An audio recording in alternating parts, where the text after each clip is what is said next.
இருக்கின்ற சமுதாய தலைவர் கண்ணியத்திற்குரிய முனீருல் மில்லத் பேராசிரியர் அவர்களே,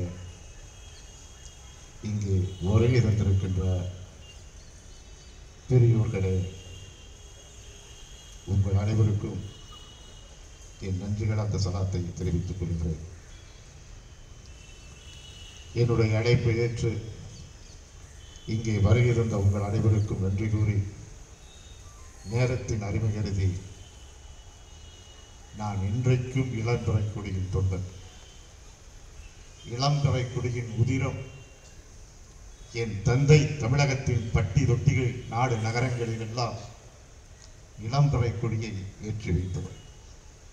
இன்னும் சொல்ல போனால் முஸ்லீம் லீக் வரலாற்றில் 10,000 கூட்டங்களுக்கு மேலாக பேசியவர் என்னுடைய தந்தை.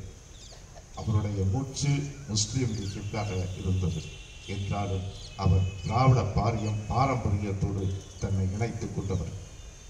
பேரறிஞர் அண்ணா, தந்தை பெரியார், நம்முடைய மரியாதைக்குரிய கழகத் தலைவர் டாக்டர் கலைஞர் அவர்கள், இவர்களால் தான் இந்த சமுதாயம் நன்மை அடையும் என்று அன்றிலிருந்து இன்று வரை அந்த உணர்வோடு அந்த உணர்வை எங்களுக்கு ஊட்டித்தந்த அந்த பாதையில் இந்திய யூனியன் முஸ்லீம் லீக்கின் தொண்டனாக நான் தொடர்ந்து செயல்படுவேன் என்கின்ற உறுதி வழங்கி விடைபெறுகிறேன். நன்றி. அஸ்ஸலாமு அலைக்கும். இந்திய யூனியன் முஸ்லீம் லீக்கின் மாநில தலைவர்